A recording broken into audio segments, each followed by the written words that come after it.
సమాజం అని మమ్మల్ని ఏడిపిస్తున్నాడు, మమ్మల్ని తలెత్తుకోలేకపోతున్నాం. మన అభిమానులు అందరూ మాట్లాడుతూ ఉంటే ఒక్కసారి మీకోసం దృష్టి సారించాం.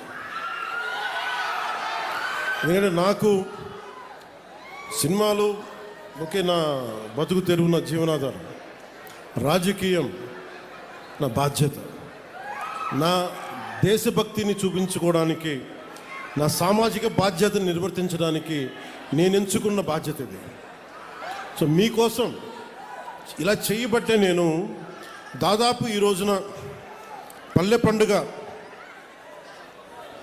ఈ 2.0 సందర్భంగా మనం దాదాపు 6,000 కోట్ల రూపాయలతోటి పనులు మొదలు 6,787 కోట్ల రూపాయలతోటి 13,326 గ్రామ పంచాయతీల్లో 53,382 పనులని మనం ప్రారంభించబోతున్నాం.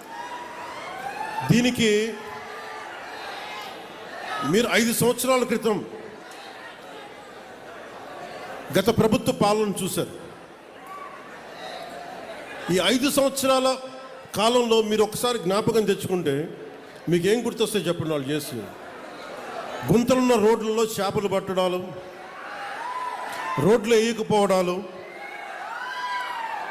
కాలువలు మరమ్మతులు చేయకపోవడాలు, ఏదన్నా అడిగితే కేసులు పెడతారు. ఇలాంటి భయానకం వాతావరణం నుంచి ఈ రోజున హక్కుగా కోనసీమ జిల్లా మినీ గూడ్స్ యూనియన్ డ్రైవర్లతో సహా వచ్చి మీరు వచ్చి మాకు ఈ సమస్య ఉందని చెప్పుకోగలుగుతున్నారు. నేను దానికి స్పందించగలుగుతున్నా. కానీ ఇదే మీరు గత ప్రభుత్వంలో కానీ ఒక్క ఎమ్మెల్యే దగ్గర కూడా మీరు చేయగలిగేవాళ్ళ.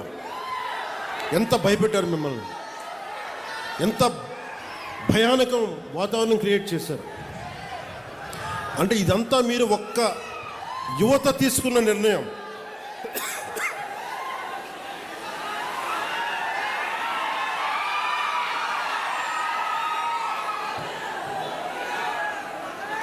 మీరు ఒక సరైన నిర్ణయం తీసుకొని ఒక సరైన కూటమి ప్రభుత్వాన్ని మీరు నారా చంద్రబాబు నాయుడు గారి నాయకత్వంలో, గౌరవ ప్రధానమంత్రి గారి నాయకత్వంలో కూటమి ప్రభుత్వాన్ని మీరు ఎంచుకోగానే ఇన్ని వేల కోట్లు మనం ఈ రోజున ఖర్చు పెట్టగలుగుతున్నాం. కేవలం మీరు ఒక నిర్ణయం తీసుకున్నారు. మేము ఈ ప్రభుత్వం కాదు కొత్త ప్రభుత్వాన్ని చూస్తాం. ఈరోజు నేను మిమ్మల్ని ఒకటే కోరుకుంటా ఉన్నాను. ఇందాక కొబ్బరి చెట్లు చూసి వచ్చాను, దెబ్బలు తిన్నాయి. అక్కడ శంకరగుప్తం మండలంలో శంకరగుప్తం డ్రైన్లో బాగా ఇబ్బంది అయిపోయింది. అక్కడ కొబ్బరి చెట్లన్నీ మొత్తం మొదలు పోతూ ఉన్నాయి. వెళ్ళి చూసి వచ్చాను. చూసొస్తే డ్రైన్ లేవు, డ్రైన్లు పూడికలు తీయలేదు. మీరు ఎవరన్నా మాట్లాడగలిగారా అంటే మాట్లాడడం, కానీ వినే నాయకులు లేరు ప్రభుత్వం, గత ప్రభుత్వంలో. ఈ రోజున నన్ను కానీ గౌరవ ముఖ్యమంత్రి చంద్రబాబు నాయుడు గారిని కానీ మీరు ఏమన్నా కానీ ఇది మేము ప్రజాస్వామ్యాన్ని నమ్ముతాం. మీకోసం ఒక మాట విని మీరు ఒక చిన్న పిటిషన్ ఇస్తే మేము తీసుకొని మేము దాన్ని సరిదిద్దడానికి ప్రయత్నం చేస్తూ ఉన్నాం. కానీ మనం ఏం వారసత్వంగా వచ్చినాయి మనకి అంటే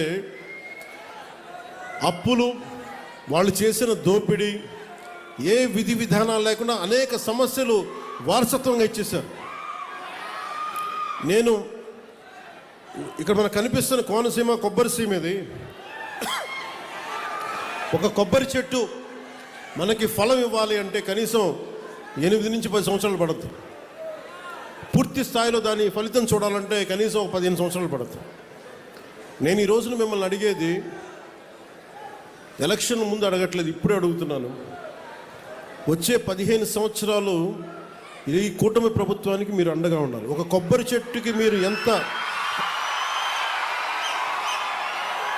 కొబ్బరి చెట్టుని పాతే అది 10 దశాబ్దం తర్వాత ఫలితం ఇస్తుంది. అలాగే మీరు పెట్టుకున్న నమ్మకం అన్ని సమస్యని రాత్రికి రాత్రి చేయటం కుదరదు. కానీ నేను మీకు మాటిస్తున్నాను, ఇక్కడ ఉన్న యువత అందరికీ మాటిస్తున్నాను, పెద్దలకి మాటిస్తున్నాను. నేను చాలా ప్రైమ్ ఏజ్లో వచ్చాను. నేను పాలిటిక్స్కి ఎర్లీ 30sలో వచ్చాను. నేను దేనికి వచ్చానంటే నేను ఎంతసేపు మనం జై హిందులు కొడతాం, మహాత్మా గాంధీ గారికి దండలేస్తాం, నేతాజీ సుభాష్ చంద్రబోస్ గారికి సల్యూట్లు కొడతాం, దేశభక్తి అంటాం. కానీ వాస్తవంగా వచ్చేటప్పటికి సామాజిక బాధ్యత కానీ దేశం పట్ల భక్తి కానీ చూపించడానికి చాలా వెనకాడతాం. నేను ఎప్పుడు వెనకాడలా, ఒక అడుగు ముందుకేశాను. గెలుస్తానో ఓడిపోతానో, అసలు ఉంటానో పోతానో నాకే తెలియదు. నేను ఒక విప్లవ స్ఫూర్తితో అడుగుపెట్టాను. నేను నా సమాజం కోసం నిలబడాలి, నా దేశం కోసం నిలబడాలని ఆ కమిట్మెంట్.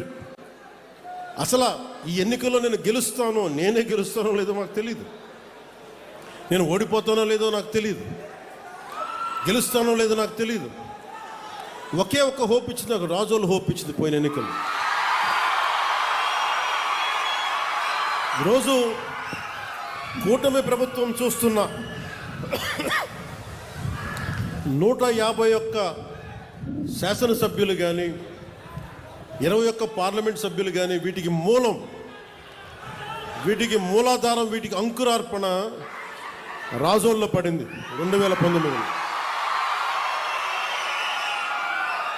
ఒక చిన్న దీపం మిగతా దీపాలను ఎలా వెలిగిస్తుందో, ఒక కొవ్వొత్తిని వెలిగించి ఎలాగ మిగతా 5 కొవ్వొత్తులు మనం ఎలా వెలిగించాము, 5 దీపాలు మనం ఎలా వెలిగించాము ఒత్తుల్ని, అలాగా నాకు 2019లో మీరు వెలిగించినది చిన్నపాటి ఆశ, మినుకు మినుకు అంటే విజయం. వెళ్ళిపోయిన ఎమ్మెల్యే,